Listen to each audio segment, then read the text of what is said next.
The sun barely peeked over the horizon as we crammed into Evelyn's car. Liam settled into the passenger seat while I lounged in the back. Today marked the start of our week-long road trip, meticulously planned for months. Our goal was simple: escape the daily grind and explore new horizons. We were prepared: maps, snacks, and a playlist representing the eclectic melting pot of our musical tastes. The atmosphere crackled with excitement, tempered only by the pre-dawn fatigue. Evelyn pulled away from the driveway, and we were off, watching the cityscape yield to open fields and the endless ribbon of highway. "So, where's our first stop?" Liam asked, flipping through a guidebook. "Redwood National Park," Evelyn replied. "But we have about 10 hours of driving ahead, so we're open to detours if we see anything interesting." "Sounds like a plan," I said, settling into my seat with a book. As we drove, our conversations flowed effortlessly, weaving between inconsequential chatter and deeper reflections, punctuated by a soundtrack ranging from classic rock to indie pop. We paused at scenic viewpoints to capture photos. Several hours in, lunchtime arrived. Evelyn took the next exit, promising food and gas, only to find a row of deserted buildings. "Looks like this place hasn't seen action in years," Liam observed. Evelyn sighed, making a U-turn. "Gas station snacks it is, then." More hours slipped by, our energy waning. Liam flipped through radio stations, searching for something to combat the drowsiness. Then I spotted something ahead. "Hey, pull over at that gas station," I suggested. "I need to stretch my legs." Evelyn obliged, turning onto the small gravel lot of a seemingly abandoned gas station. The faded sign, boarded-up windows, and rust-covered pumps spoke of a relic from a bygone era, long forgotten by travelers and locals alike. Its once bright sign, a welcoming beacon, was now a sun-bleached announcement to nowhere, the letters peeling like paint from the crumbling walls. Rust consumed the pumps, their discolored dials frozen at numbers that hadn't registered a gallon in years. Weeds poked through cracks in the asphalt, reclaiming the land inch by inch. I walked the perimeter, inspecting the boarded-up windows, splinters jutting haphazardly from the plywood. I pushed on the front door, half expecting it to be jammed or locked, but it creaked open with surprising ease. "Guys, should we check inside?" I asked, peering into the gloom. Evelyn and Liam exchanged a look before nodding. "Let's do it," Evelyn said. We entered, our footsteps echoing on the grimy floor. The interior smelled of mildew and old paper, the evidence of years of neglect overwhelming. Shelves stood barren, save for a few rusted cans and dust-covered bottles. Broken glass scattered across the floor hinted at a past vandalism or a fallen shelf. We wandered through the small space, our flashlights illuminating the detritus of the past. Faded promotional signs for cigarettes, dusty lottery tickets, and an open, empty cash register. "This place is like a time capsule," Liam remarked, picking up an old magazine from the floor. The cover was torn, but the date, over 2 decades old, was clearly visible. Evelyn, who had been searching behind the counter, called us over.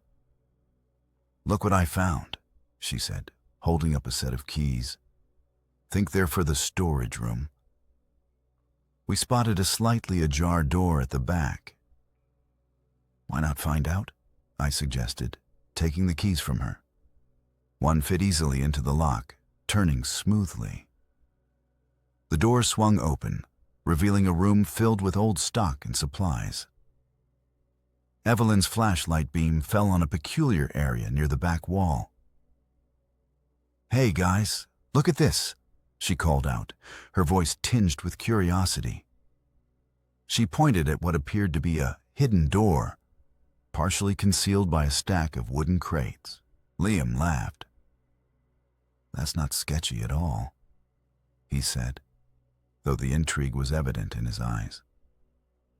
I reached for the concealed door's handle, gripping it cautiously.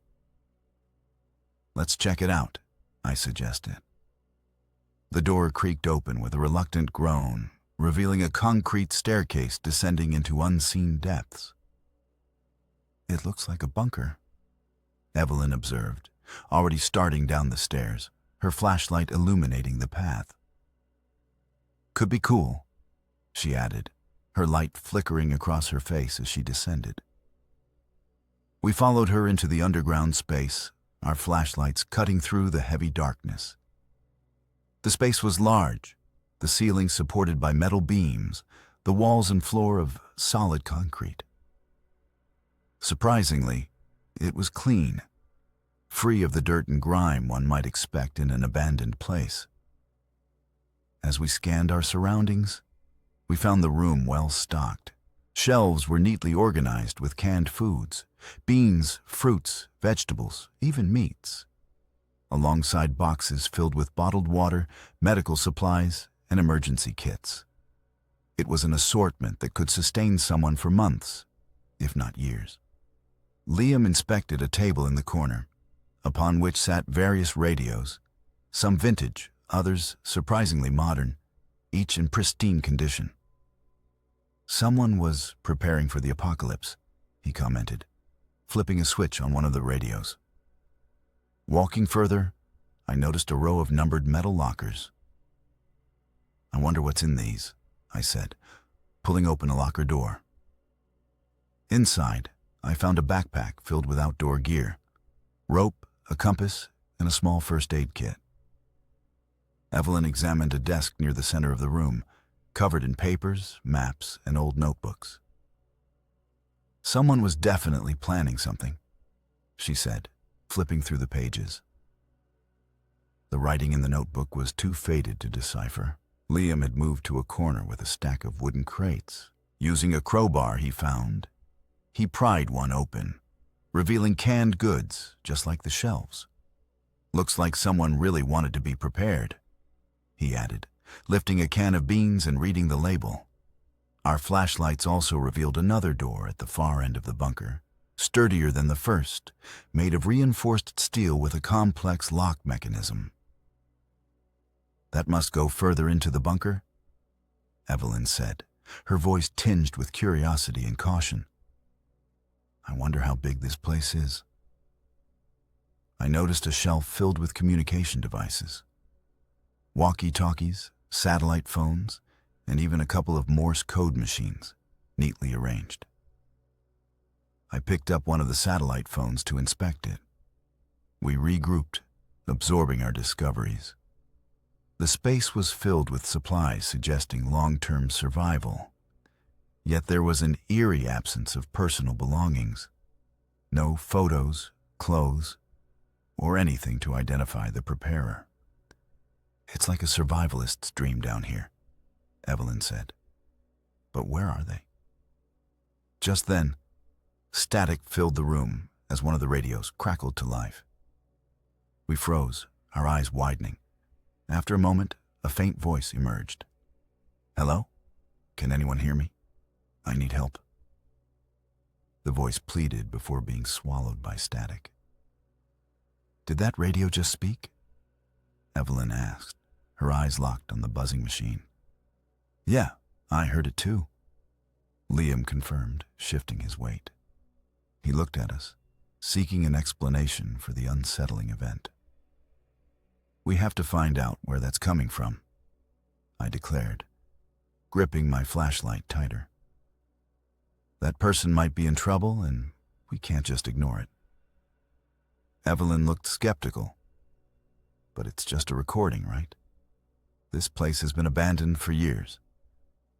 Liam, not easily dissuaded, countered, "Only one way to find out."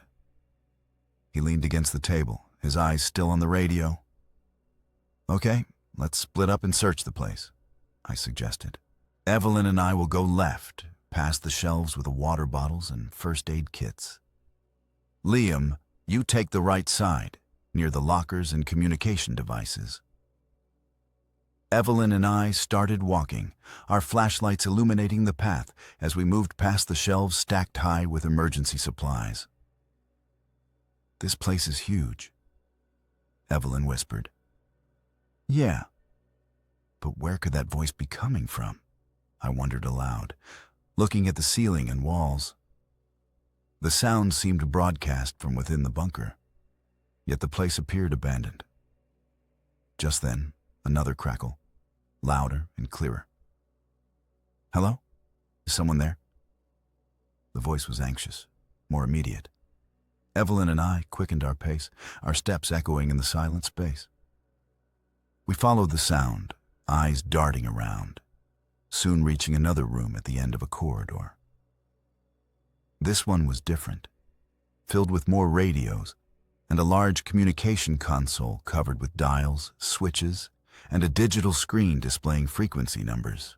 I approached cautiously. Among the knobs and levers was a microphone attached to a stand, looking recently used. The area around it was less dusty than the rest of the room. Tentatively, I picked up the microphone, the responsibility of speaking to this unknown voice suddenly heavy. Taking a deep breath, I pressed the button. Hello? Who is this? I asked, my voice a mixture of curiosity and caution. Evelyn stood beside me, her eyes wide, her flashlight aimed at the console. She seemed as eager as I was to hear a response, yet a tenseness in her posture suggested preparedness for any outcome. The voice returned through the static, its tone tinged with relief and urgency. Oh, thank God. Please, I need help. I'm stuck here. The words hung in the air, creating a sense of immediacy we couldn't ignore. A prickling sensation washed over me, heightening my awareness of the gravity of the situation. Where is here? Are you in this bunker? I asked, keeping my thumb pressed on the microphone button. Yes, but I can't move. Please find me. The plea reverberated, setting a whole new context to our exploration. I turned to Evelyn, whose eyes met mine, reflecting my puzzlement and unease. We have to tell Liam, she stated, her voice slightly shaky but resolute. Just as I was about to nod, a thought dawned on me, bringing with it a sense of unease. Wait, how did the voice even activate the radio? If he can't move, how is he speaking to us? I questioned, looking back at the console. Evelyn's eyes widened. That's a good point. Something doesn't add up. The atmosphere thickened with tension as we contemplated the unsettling possibilities. We started back to the entrance where we had split up. Liam, leaning against a table covered with maps and documents, looked both relieved and confused. We have a situation, I said, approaching him, my words heavy with caution and urgency. And we need to figure out what we're dealing with before we go any further. Liam's eyebrows rose.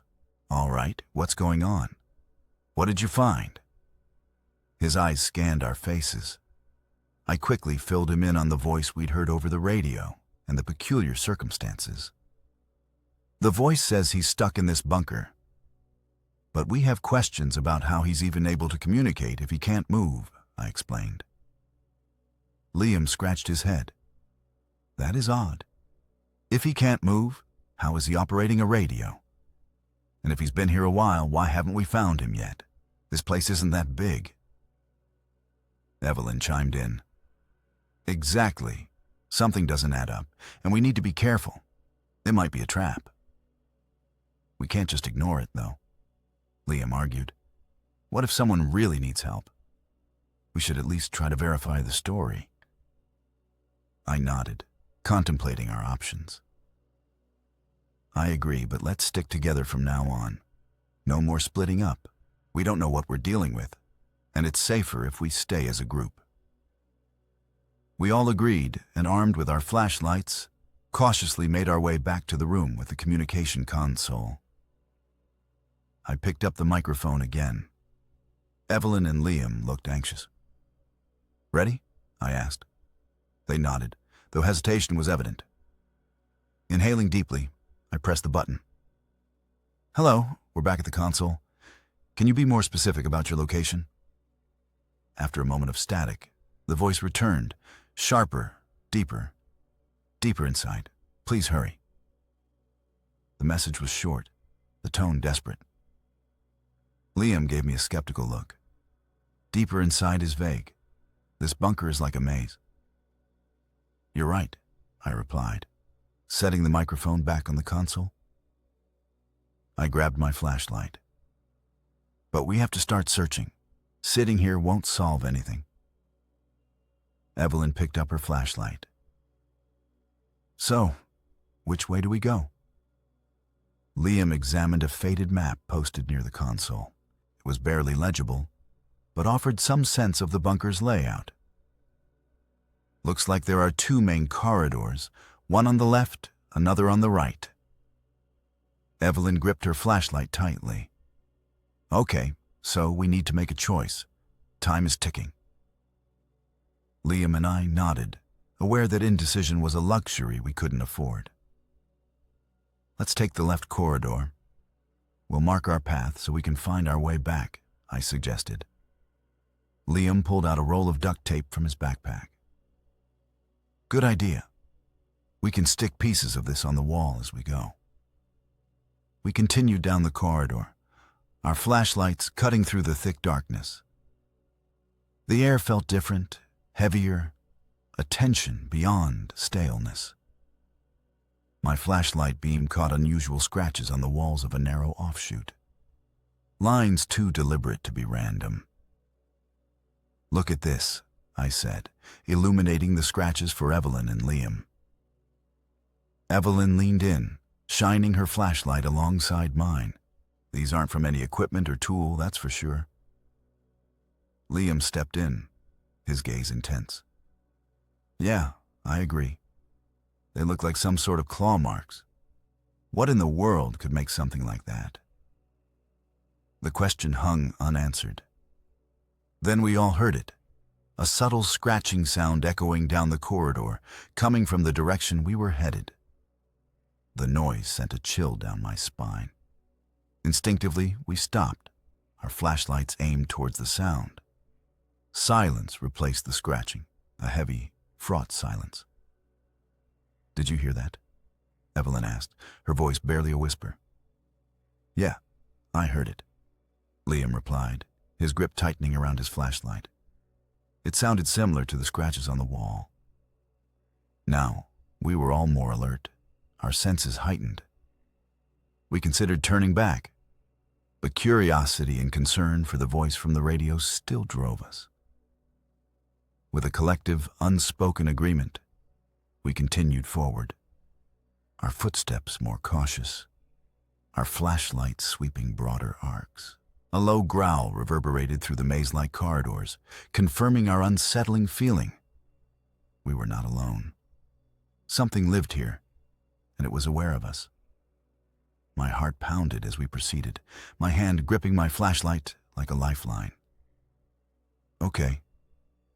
So we're not imagining things," Evelyn said, her voice tinged with anxiety. We moved on, the cramped, winding passages finally giving way to a more expansive area. Unlike the other rooms, this one hinted at prolonged habitation. Cots lined one wall, showing signs of use. A stack of books sat in one corner, their pages yellowed and curling. Empty food cans were strewn about, and a lingering smell suggested something other than humans had been eating here. Liam scanned the room with his flashlight. "Looks like someone, or something, has been living here." As if on cue, our lights caught the reflection of eyes, yellow, glowing eyes, from a shadowy part of the room. As we focused our beams, a creature stepped into the light. Unlike anything I'd ever seen. Its long, thin body was covered in dark greenish scales. Its eyes, yellow and glowing, resembled those of a predatory animal. set deep into a vaguely reptilian head with a snout filled with sharp teeth.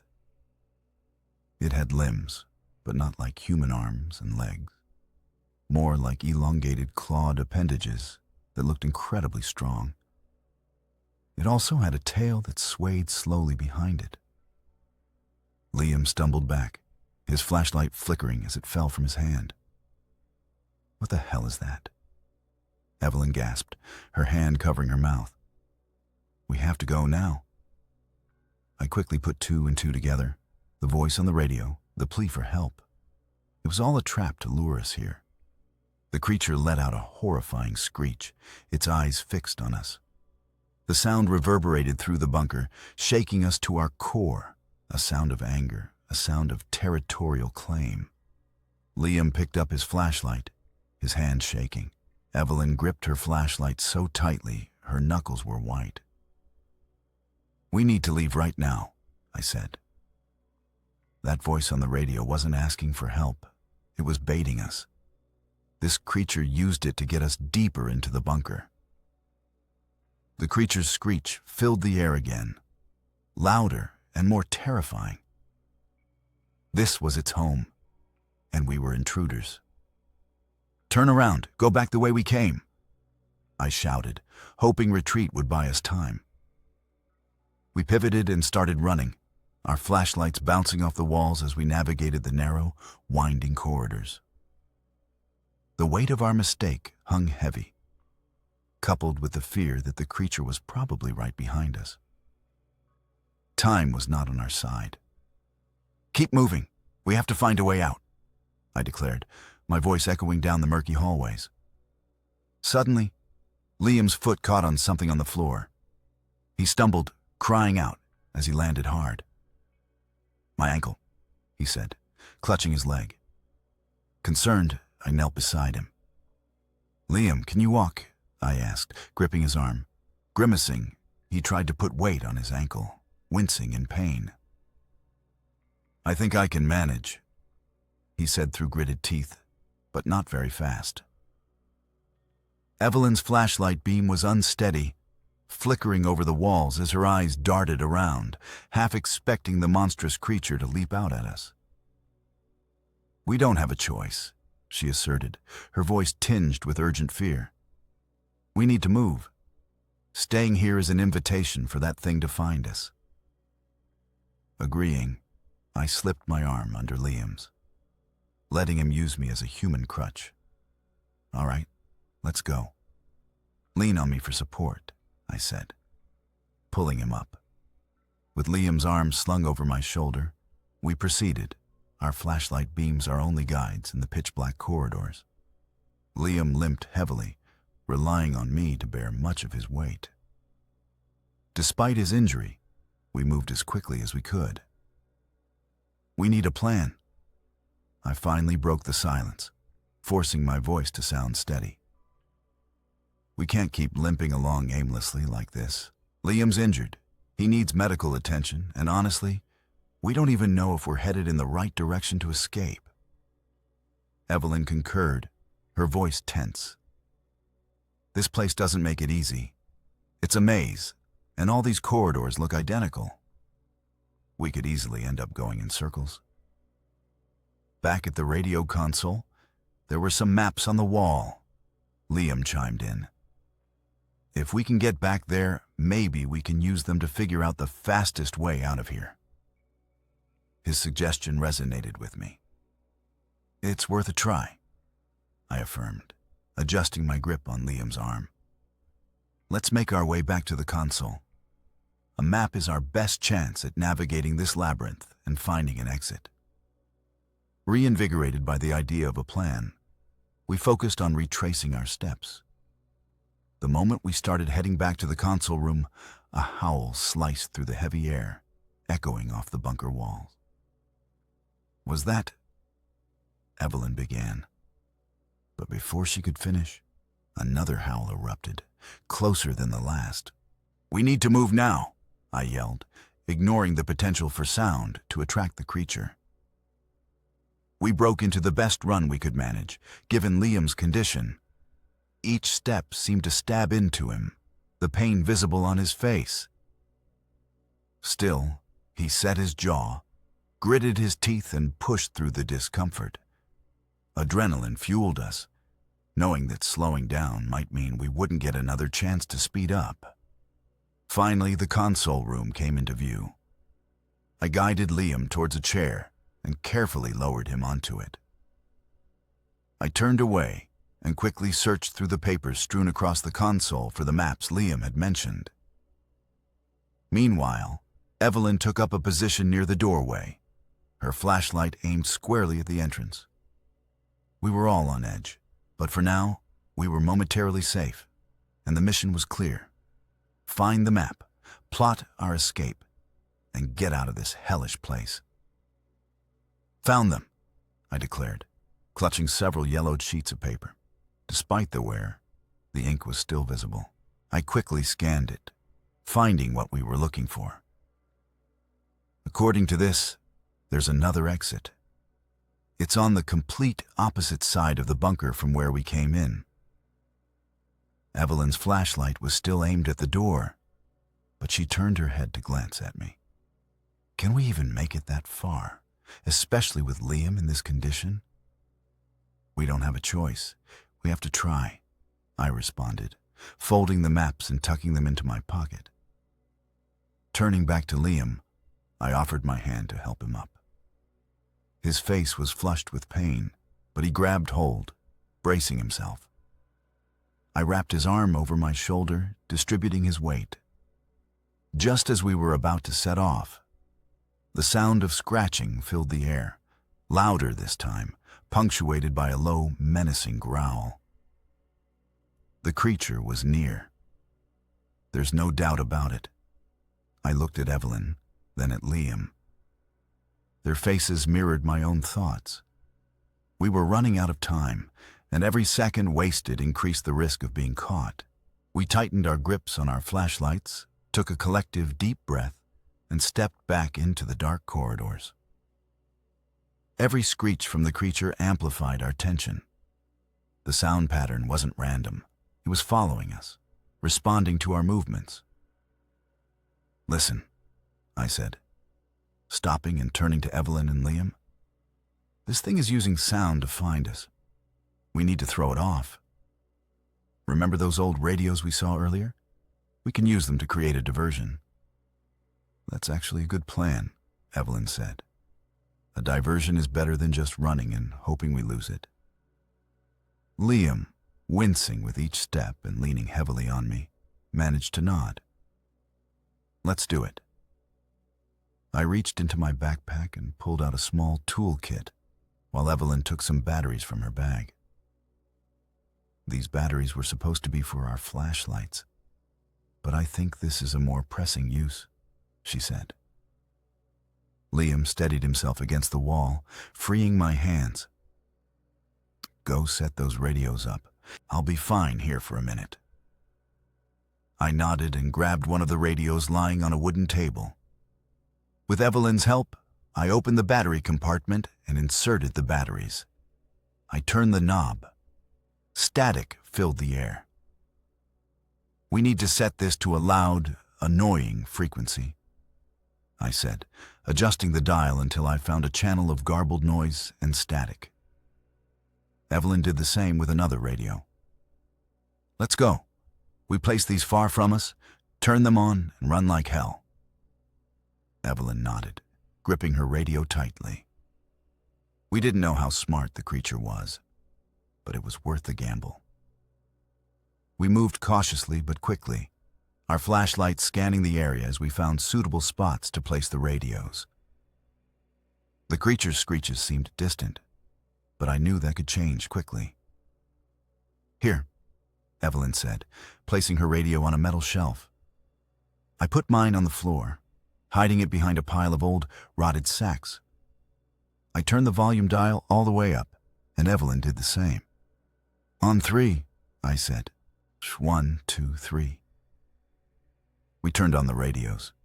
Static and noise blasted out, filling the air. We heard the creature screech, a sound of confusion and anger, far from where we were. "Time to move," I said, grabbing Liam. Let's get as far away from here as possible. With the worn map in one hand and Liam's arm draped over my shoulder, we hobbled through the dim corridors. Liam's face was twisted in pain. Each step was an ordeal for him. He gritted his teeth, showing a silent but fierce resolve to keep moving. My own body protested, muscles aching, lungs gasping for air, but stopping wasn't an option. Evelyn, who had been leading the way, came to an abrupt halt. "Hold on," she whispered, angling her flashlight downward. "What's going on?" I asked, straining to see what had caught her attention. She gestured at the floor. "Look, cables," she said, directing her flashlight beam across a tangle of thick wires snaking across the concrete, converging at a large, reinforced metal door. I hastily consulted the map, my eyes darting between its lines and our surroundings. This lines up. According to this, that door should be our way out. Evelyn and I locked eyes, each of us carrying a blend of hope and apprehension. "Could it truly be this straightforward?" Evelyn said, breaking the silence. She cautiously approached the door, avoiding the cables. "I'll go first," I said, gently helping Liam sit down on a nearby crate. We'd had enough surprises for one night. I stepped over the cables, my hand gripping the cold metal handle of the door. I turned it, half expecting some new horror. But the door opened smoothly, revealing a stairway leading upward, its steps covered in dust, but otherwise inviting. "We did it," Evelyn whispered, her voice tinged with disbelief. I nodded, feeling a weight lift off my shoulders, if only for a moment. "Let's get Liam and get out of here. We're not safe until we're back in the open air." Suddenly, another piercing screech sliced through the air. Closer now, eliminating any remaining hesitation. My heart pounded as I spoke, urgency coloring every word. "No second thoughts. Get Liam up. We have to move." Evelyn and I worked in unison, lifting Liam between us. Our focus was laser sharp on the metal door that promised a way out.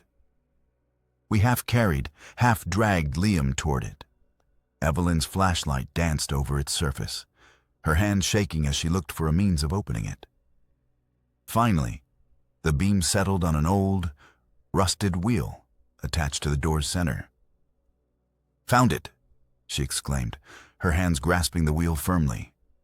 She strained, trying to turn it. At first, the wheel stubbornly refused to budge. Then, with a screech of its own, it began to turn. The door creaked open just a crack, but it was progress. Another screech, louder this time, reverberated through the walls, so close it felt like the creature was breathing down our necks. "Faster!" I yelled, panic gripping me. Summoning every bit of strength she had left, Evelyn wrenched the wheel around, forcing the door to swing wide open. We dove through, practically throwing Liam ahead of us into the soil. As soon as we were all through, my hands trembling uncontrollably, I slammed the heavy door shut. For a moment, we just stood there, gasping for breath, our minds struggling to comprehend that we'd actually made it out. But the gravity of the situation quickly settled in again.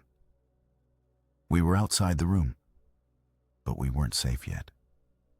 We needed to put distance between us and this place, and we needed to get help. The nightmare wasn't over, but for the first time, its end felt within reach. I reached into my pocket and pulled out my phone. With hands that wouldn't stop shaking, it took several attempts to dial the emergency number. When I finally got through, I tried to steady my voice. "We need help," I said, though my voice wasn't as steady as I'd like. "There's been an accident. We're at an abandoned gas station near Interstate 50. The call ended, and I lowered the phone, Therefore, I turned to Evelyn and Liam, both standing in the moonlight. Even though we were outside and breathing fresh air, the sense of dread lingered. The shaking in my hands hadn't stopped. It wasn't because of the night air, which was quite mild, but the emotional turmoil, the leftover adrenaline from our escape, that had us all on edge. "We need to lock this place up," Evelyn said, her voice shaky but resolute. She walked over to a nearby pile of chains and a padlock lying near the bunker entrance, picked them up, and threaded the chain through the door handles. With a snap, she secured the padlock. There. That should keep it contained, at least for the time being. "We can never talk about what happened here," I said. "Whatever is down there, it's best if it stays unknown." Evelyn and Liam both nodded, their faces showing a combination of relief and lingering terror. "Agreed," Evelyn confirmed, her voice soft but firm. Liam, still leaning on me for support, grimaced as he shifted his weight. "All I care about right now is getting to a hospital." Our focus immediately went to Liam. He was pale, obviously battling intense pain. "Hang in there, Liam," I said, trying to sound confident. "Help is coming. You'll get the medical care you need." As we waited, our nerves were stretched to the breaking point. Any small noise, the wind howling through the nearby trees, the rustling of leaves, made us jump and elevated our heart rates. Each passing minute felt interminable. Finally, the tension was shattered by the welcome sound of distant sirens. The noise grew closer and closer until it was clear that help had arrived. "They're here," Evelyn murmured, her voice tinged with palpable relief, her face visibly relaxed, showing a new kind of exhaustion, the one that comes when sustained stress finally starts to lift. Soon, the flashing lights of the emergency vehicles pierced through the darkness, growing brighter as they navigated down the bumpy path toward us. Once they arrived, paramedics jumped out and quickly headed toward us. 2 paramedics assessed Liam, carefully examining his injuries, asking him questions about his pain level and any other symptoms.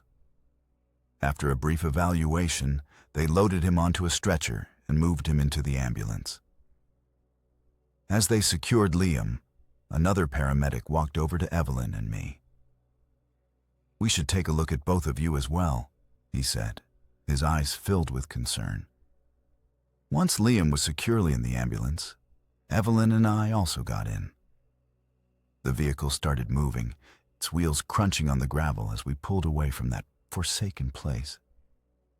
Evelyn and I exchanged a look that said more than words ever could. We both understood the price we'd paid for our narrow escape.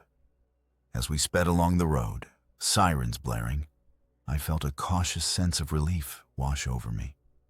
The dark chapter we just lived through may be over, but its memories would reverberate in our lives indefinitely. That's the end of today's story. I hope you liked it as much as I did. Have you ever experienced something similar?